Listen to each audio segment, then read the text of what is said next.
Good morning, welcome back to my YouTube channel. Thank you for supporting my channel. For those who have subscribed, as you have noticed of late, I've actually hit in excess of 1,000 subscribers, hence why you're starting to see some of the ads. So big thank you to all those. Now today's video, I went down to go pick up my nieces down there in the Gold Coast for the holidays and go visit family. I dropped by at the Drifta store again and I picked up more items, so more items to review.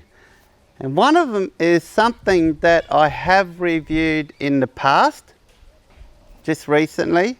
And again, it's another Drifta Stockton product, but this one is a smaller version of what I'm about to show you. The Drifta Stockton Hexa Tarp. So this one's called a medium, that one there's called the large. Now this one's a bit cheaper, okay? Now some of the specs on it, it's approximately, if I recall, it's around about 1 meter less width and around about 1.5 meters thereabouts. But we're gonna have a look and see exactly what the size difference. Eventually I'm gonna do a video with these set up side by side. Now I'm going away camping this week, so I'll see if I've got room to fit. I'm certainly going to take this one along with me, but if I can, I've got room, I'm going to take the other one with me as well and do a comparison video. Otherwise, I'll definitely be setting this up in assorted different grounds. I'm going to try it on the beach as well and see how well it holds up to a windy environment compared to the large one as well. So we're going to run some of those tests as well over the near future. The poles in this one are 2.4 meter high, hence the poles on the large are 2.8. As you can see, it's quite a fair bit lighter, because I do really notice a difference there. And here's the large. Okay, so let's grab both of these and see if they'll fit. So you can see the difference there, okay? It's a large, that's a small, all right? Can you see that? It's a large, there we go. So you can see the difference in size there. So I've got my tape measure here, and let's compare the size that these pack down to. So this is at 70 centimeters long, and the large, it's about 80 centimeters. So there's only 10 centimeters difference. The width, well, let's see, roughly the width, not the easiest to measure. So 16 or so centimeters. This one is around about 22 centimeters. So there's a little bit of difference there in the width. We're going to set this up now. So what I might do, I've got my niece with me, and I'm going to see if I can talk her into holding the camera, so that way I can get some close-up videos of me setting up this tarp. So let's get into it. So I've got my trusty little niece here holding the camera, so I hope she's doing a good job. It's great finally for a change to actually have someone to hold the camera for me, so you'll be able to follow me setting this up now. So let's have a look. This has just been unboxed. I've just taken this out the box. So, Katie, if you want to move up a bit closer, we're showing this. Okay, up higher, shoot down low, can you see that? So this is how you will receive your Hexa Tarps when you get them. Exactly like this. So these are your poles. We'll go and we'll set this up.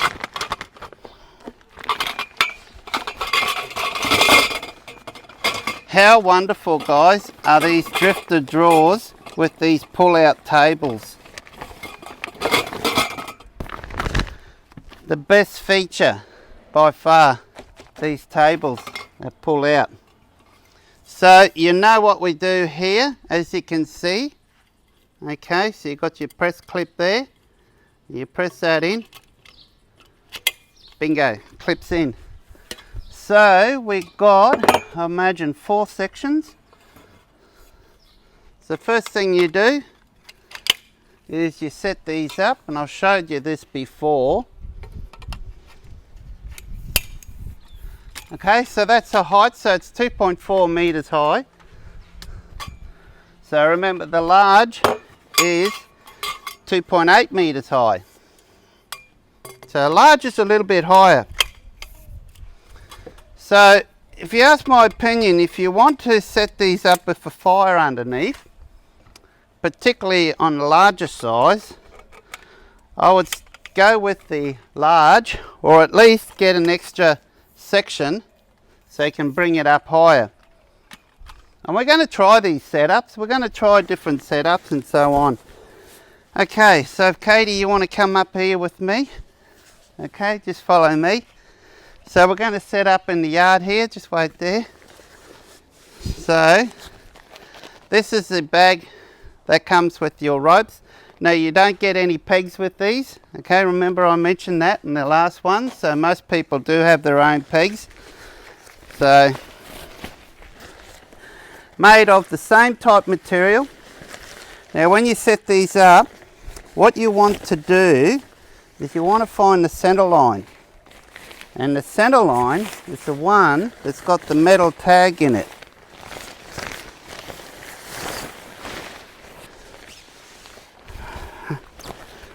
There it is. You want to move in close, Katie? So that's your ridge line with the metal tag. So that hole goes over that spigot on that pole. So what we need to do is stretch this out now so we get the length. So that's quite a fair bit smaller there, I can see already. So you pull that out straight. Now we'll grab the pole and we'll grab some pegs.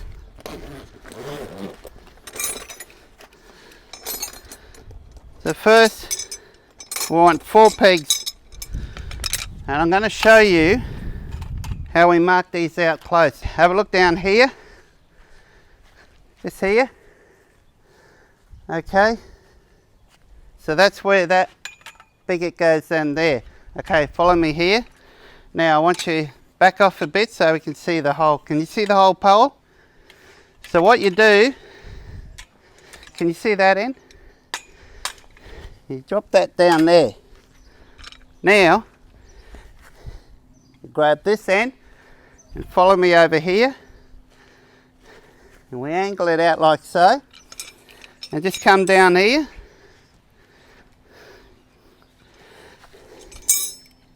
And then we'll put a peg in here.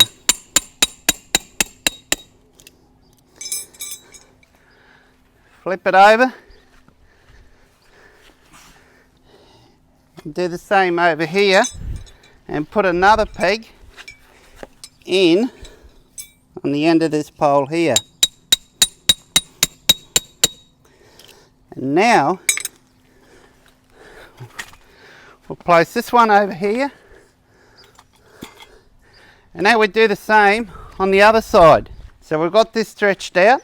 So you can see the ridge line, how it's stretched out there. So we set that down there. Make sure it's straight. Grab this end, keeping that point down the ground, and flick it over here. So what that does is it puts these corner pegs in your right spot.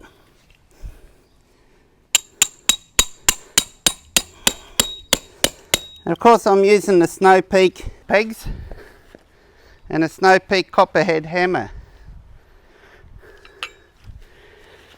Perfect timing, it's just starting to rain a bit. So we've got the 4 main pegs out. Now there's only 2 other pegs that we need to set this up. And in the peg bag we need the two ropes for the end, and they'll be your, okay, see, they're doubled, they got this loop and they're doubled over. So we set one up, one's going to be set up. So what we do is we set these ropes up now. You'll see how this is set up. Okay, so you pull that through like that, And then when that pulls, that tightens it like so. So what we need to do is hook that over there. So, and then we'll run this over here. And we'll do the same over here. So pull out about a foot. I don't know if this is going to be right, whether a foot's too long, too short. So put out about a foot there. So now follow me here, we'll do the same here. So you can see how they've tied these ropes up, if you take notice.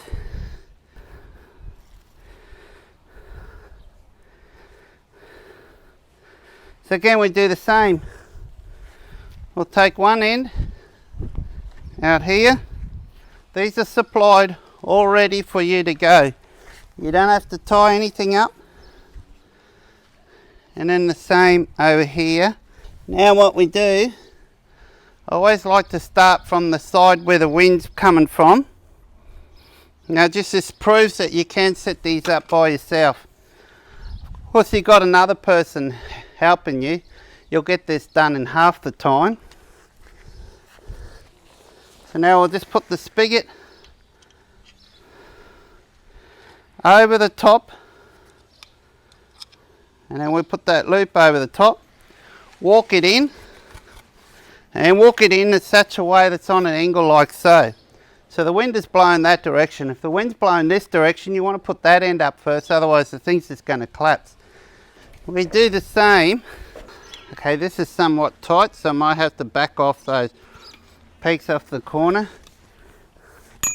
And again, you walk it up. Okay, walk it up to the pole. I like to set it up so it's back on an even angle like so. You see there? And we'll do the same over here. It's the first time I've set up the smaller one.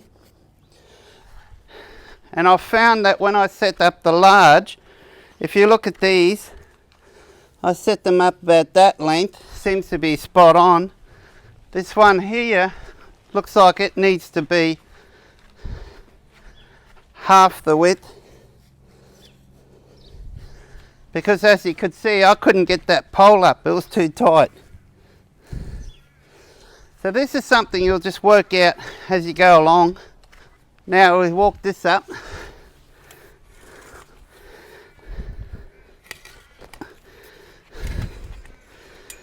A nice taut ridge line. Now we've got 6 more ropes. 2 are slightly longer. They go in the middle. Now when you pack these away, you can see there, they've got these eyelets. When you pack these away, you can tie these up and just leave the ropes on here, which makes for a quicker setup again for the next time you set this up. Now eventually what I like to do is just get some clips. Those S-binder clips tied on here, just clip it on there.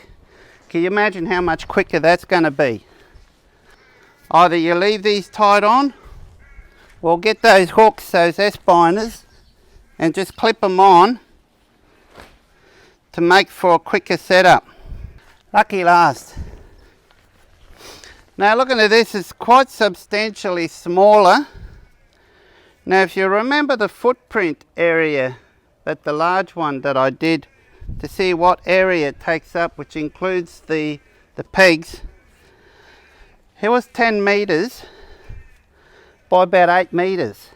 One reason you want to make sure you get these corner poles set in the right angle, and it's all designed to get these in the right angle.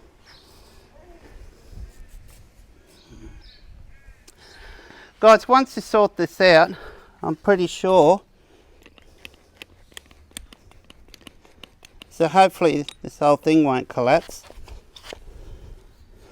So if we bring these in about a foot closer,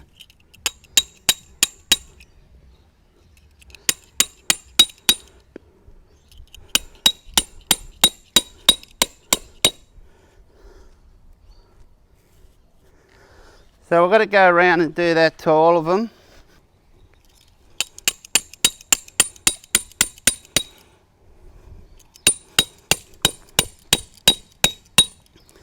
So there's a slightly different setup process with this one.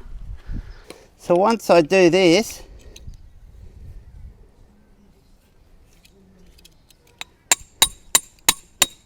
so that was interesting. I didn't expect it to be different in setup to the other one. So now we just go around and pull these tight.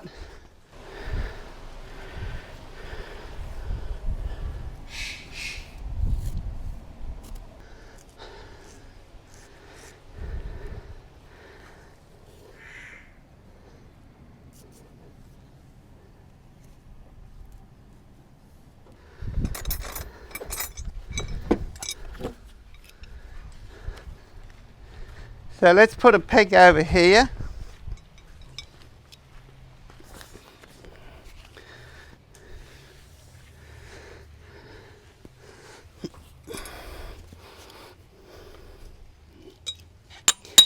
So as you can see, in total I only used 6 pegs, which I think is brilliant.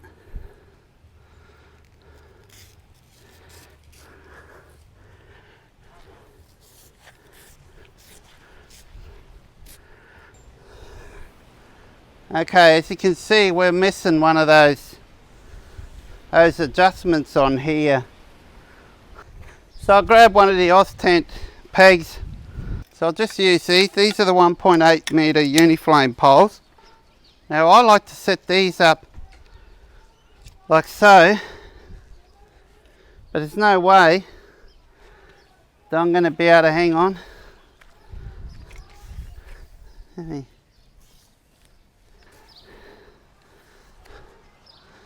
So you whack this in here, like so, pull this tight,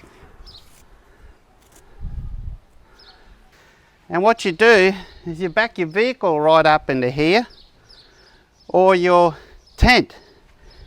Now a lot of people have asked, I'll do the same with this measurement with the large when I set it up. A lot of people ask what the width is between here if you fit an Tent RV5.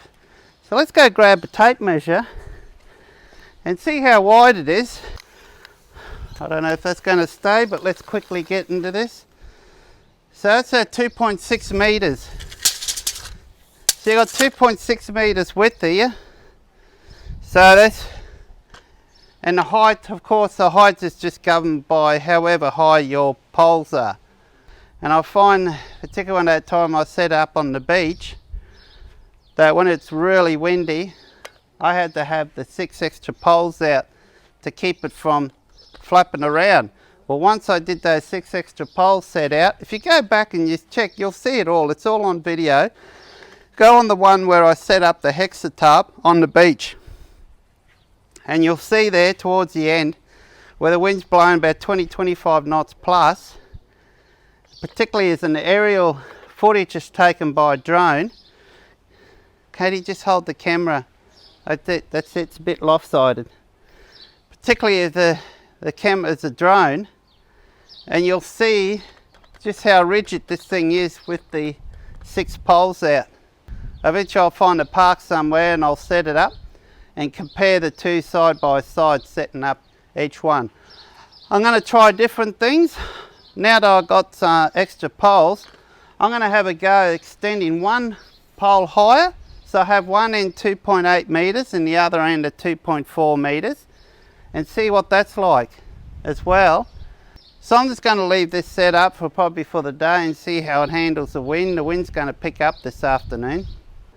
Now a few interesting pointers there. First time setting this up, so we need to bring those 4 corner about a foot closer than where I showed you I pegged it, to compared to how I set up the other one. Ideally, I probably would like those 4 corner ropes a bit longer. So probably what I'll end up doing is redo up some new ropes and extend them out a little bit longer, so it'll allow me, when required, if I want to use the poles on all the tie-off points. Certainly nowhere near as big as the large tarp. There's quite a bit of a difference in size, but for a smaller family, or on your own, or just two ewes. This is more than big enough. I would probably be a little bit careful with having a fire under here. Now if you're very cautious and just have a small fire, and you're very careful with the type of timber you use, and that's the thing guys, some timber puts out more sparks than others, and Luke told me this once, so he said to advise to be very careful. Stuff like, if I recall, it's like soft timber and so on, can cause quite a problem, sparks and so on, and potentially burning the fabric on the tarp. Now if that does happen, you can get it sent away to Drifta and they will repair it. No problems at all. They'll put a patch on there and it'll come back like as good as new, except you'll have a patch to remind you of that error. I believe that has happened to someone else before. It can happen in anything. Sometimes you open packages and there are parts missing. I had a bit of a look around here and there's definitely was missing one of those little toggles, adjustments, but that's no big deal. I mean, you can pick them up. Just shoot off to your local Bunnings. Well, not Bunnings, actually you probably could get them at Bunnings. You just buy everything at Bunnings here in Australia. But just shoot off to your local BCF, boating, camping, fishing store. You can pick them up similar to that, no problems at all. I've got spare ones around here somewhere. I don't know where they are. I put them somewhere last week, I can't remember. I took everything out the vehicle last week because those type of items always keep them in the vehicle. So they'll be around in the house somewhere. Unfortunately, my backyard's not big enough, although if I kind of mounted this on an angle like this, I think it'll fit in. Then I'll be able to back my vehicle in here and show you there's just how much room. And then what you do, you just back your vehicle up and you can open your back door. It'll be raining and you got your kitchen and everything, because as you know, I've got the kitchen, the fridge and everything in the back of my vehicle. I find if you have these main poles, particularly with the large Hexa Tarp, after owning it for a while and setting it up a number of times, if you angle them back a bit like this, it's easier to get this ridge line. You tend to get this ridge line a lot more taut, and it's really important if you're setting them up in a windy environment. I think the ideal solution is to own both. Before I go, let's grab the tape measure. Now you remember before I mentioned the footprint size. Let's see what sort of footprint this takes up. So just excuse me while I got the tape measure out. The large was 10 metres. Okay, so we got 8 metres, whereas the large peg to peg was 10 metres. And width to width, now with the width, it all compares, okay? This can, because you can peg these walls right down to the ground and take less room. I got that set up about 8 metres, which was about the same how I set it up on the 10 metres. You're looking between 8-10 metres for the large. This one here, probably looking 7 or 8 metres. So potentially you could have this set up in an area at 7 by 8. I think ideal, it'll fit in an 8 by 8 area. 4.7 metres from ridge line to ridge line on the large. So this one is 3.5. So 3.5, 4.7. So it's about 1.2 metres less width. Couple of pointers to remember when you set these up. Bring these pegs in closer, at least a foot, and there seems to be enough runoff. We'll find out when it starts raining. If we do get some rain, I wouldn't mind owning both of these. I think I got this one on loan. Okay, this one's not given to me. I reckon they're brilliant. I think they're great. Whether you get the medium or the large. So I gave you a couple of tips or pointers, the difference between the two and how to set it up to make it easier for you when you first get one of these. Just bring, as I mentioned, just bring those 4 corner pegs in about a foot, foot and a half, and you won't have any problems. Thanks for watching, guys. Look after yourself. Subscribe if you haven't subscribed yet. Please subscribe so you don't miss out on any future videos, and hit the notification bar. I really appreciate if you do. And till next time, the next videos will be out camping, so look forward to them. Within the week should have them out released. Might even do some live YouTube feeds. Actually I will, as long as the coverage is strong enough where we're going. I'll do some live YouTube feeds to show you what the setup is like. So keep an eye out for that within the next, I don't know, 3-4 days, whatever, thereabouts, I'm not sure, we'll see. And till then, look after yourself, be kind to everyone, and cheers.